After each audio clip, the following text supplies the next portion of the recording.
Welcome to Ibrahim Traoré Person, the channel where hidden truths meet powerful voices. Here, we uncover stories of resistance, racism, and revelation, narratives the world often hides from you. In a world where power and faith collide, a moment emerged that shook both the pulpit and the palace. When Ibrahim Traoré, the fiery young leader of Burkina Faso, crossed paths with Joel Osteen, one of America's most influential Christian voices, the encounter was anything but ordinary. Behind polite gestures, centuries of racial tension, colonial scars, and spiritual manipulation lingered in the shadows. What unfolded was not a simple conversation, but a revelation, one that challenged faith, exposed hypocrisy, and redefined resistance. This story will challenge everything you thought you knew about religion, race, and truth. Ibrahim Traoré, the revolutionary leader of Burkina Faso, was not just a man of politics. He was a voice of defiance against centuries of oppression.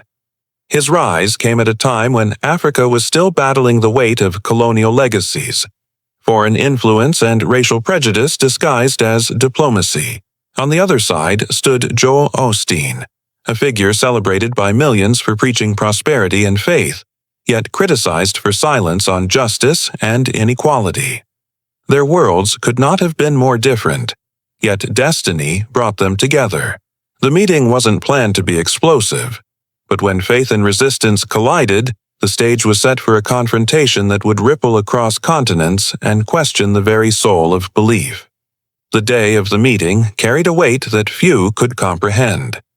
In a polished hall where every detail spoke of comfort and prosperity, Ibrahim Traoré walked in with the calm strength of a man who had seen his people denied dignity for generations.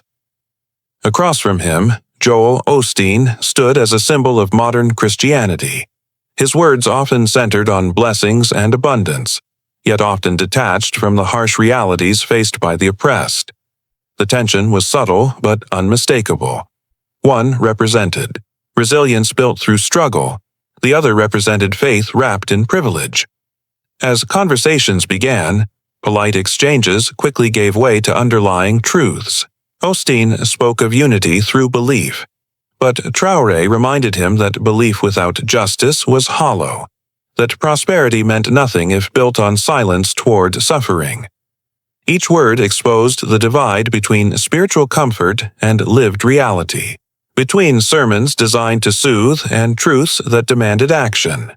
The room seemed smaller as eyes met, with Osteen sensing the unease of a leader unwilling to compromise, and Traoré standing taller as if carrying not just his nation, but the weight of an entire continent yearning for authenticity in faith and justice. The turning point arrived when Traoré leaned forward, his voice steady yet carrying the thunder of history.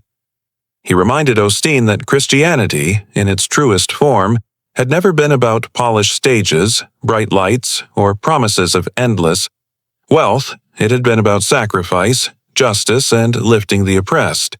The words cut through the air like a blade, and for a moment the pastor who built empires on sermons of comfort stood in silence. This was not just an exchange of perspectives, it was a reckoning. The contrast was undeniable. One man spoke, for the broken and the forgotten, while the other carried the weight of an image carefully designed for applause.